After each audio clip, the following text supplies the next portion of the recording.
हर आदमी दफ्तर से घर आए या घर पर हो यही जानना चाहता है कि भाई बता दो सस्ता क्या हुआ।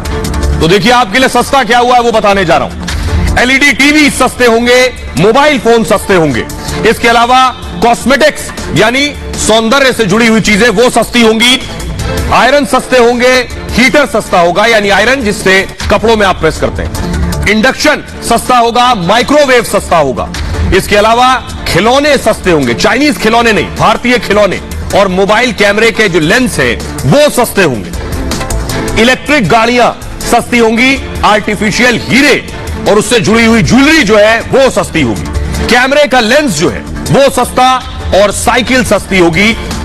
इसके अलावा गीजर, सर्दी का मौसम चल रहा है, गीजर लेना है तो गीजर अब सस्ता होगा, और हेयर स्ट्रेटनर महिलाओं के लिए खासतौर पर हेयर स्ट्रेटनर सस्ता होगा। खेती का सामान, जो खेती से जुड़ी हुई चीजें, किसानी से जुड़ी हुई चीजें वो सस्ती हो जाएंगी। बायोगैस से जुड़ा सामान सस्ता होगा, खासतौर पर उन जगह पर बायोगैस प्लांट होता है जिन्होंने खुद का डेयरी लगाया हुआ है। लिथियम सेल्स सस्ता होगा, सेल जो आते हैं बैटरी वो सस्ती होंगी, इंडक्शन सस्ता होगा, ये चीजें जो सस्ती होंगी।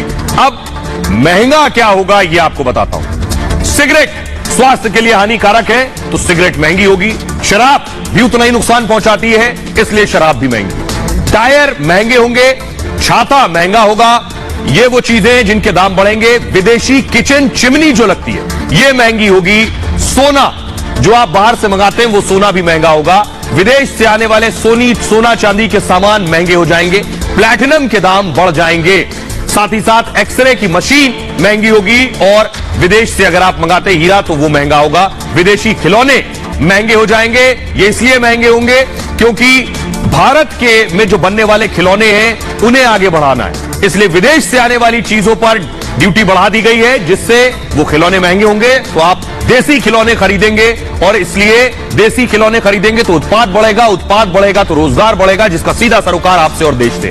विदेशी साइकिल भी इसीलिए महंगी होगी, देसी साइकिल आप सस्ते में खरीद पाएंगे। आइए अब मैं आपको सुनवाने जा रहा हूं कि क्या सस्ता क्या महंगा तो आपने सुन लिया, लेकिन आखिर कितने नंबर दे रहे हैं लोग इस बजट को सुनने के बाद? महिलाएं कितने नंबर दे रही हैं, किसान कितने नंबर दे रहे हैं, युवा कितने नंबर दे रहे हैं, नौकरी पेशा कितने नंबर दे रहे हैं, क्योंकि यही 24 में वोट करने वाले हैं। सुनिए। आप एक बड़े विजन से बजट देते हैं जिसमें समग्र अर्थव्यवस्था का ध्यान रखते हैं, चुनौतियों का ध्यान रखते हैं, तो थोड़ा बेहतर नंबर पड़ता है। तो इसलिए फिर भी मेरा मानना यह है कि बहुत अच्छा बजट है, 9.5 नंबर दूंगा। 10 में से मैं 9.5 नंबर देती हूँ। मैं बजट को 10 में से 11 नंबर दूंगा। क्यों? एक नंबर ज्यादा क्यों? सुन लियो, इसलिए दूंगा क्योंकि मैं अपने घर को चलाता हूँ, मुझे अपने घर के बारे में मालूम है, इसलिए मोदी जी ने जो देश का बजट था वो अच्छी तरीके से उन्होंने उसको रखा है। 10 में से कितने नंबर देंगे? मैम 8। 2 कहाँ ले लिए? मैम गोल्ड में। अच्छा गोल्ड ने 2 नंबर ले लिए हैं। मैम 9।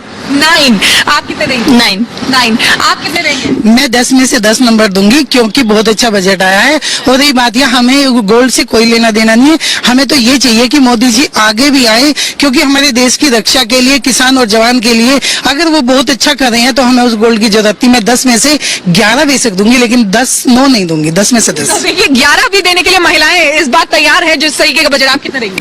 10 में से 10। 10 में से 10 देंगे। आप कितने? 10 देंगी। 10 आउट ऑफ 10। आप कितने दोगे? 10 ऑफ द 10 ही देंगे। आप? 10 आउट ऑफ 10 दूंगी, और उसका एक फर्स्ट रीजन ये है कि कुछ पॉइंट्स ऐसे हैं जो हमें अभी नहीं दिख रहे कि वो हैं ठीक है नहीं, लेकिन आने वाले टाइम पे जब वो पॉजिटिव और एक्सप्लोर होंगे तो आने वाले टाइम पे वो बहुत अच्छे दिखेंगे वो पॉइंट्स। 9 अंक देना चाहेंगे क्योंकि इन्होंने हर वर्ग को साधने की कोशिश की है इसमें। 10 में से 8 अंक देंगे। क्यों?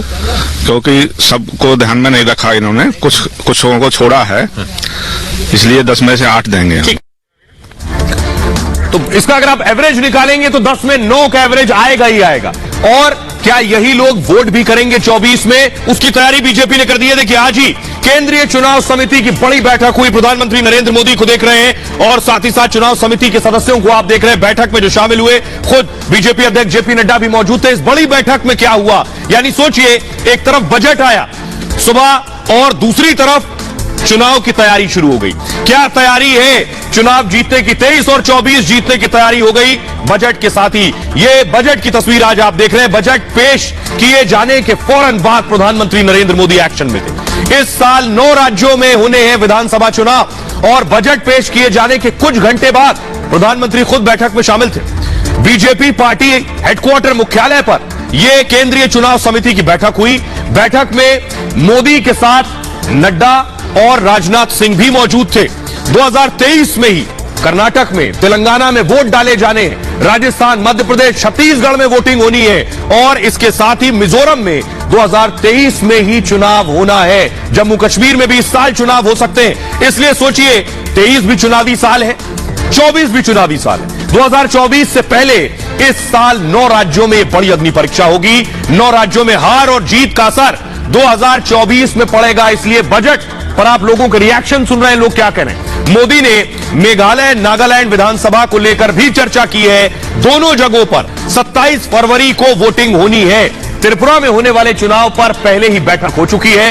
त्रिपुरा में 16 फरवरी को वोट डाले जाएंगे। 3 राज्यों में वोटों की गिनती 2 मार्च को होगी।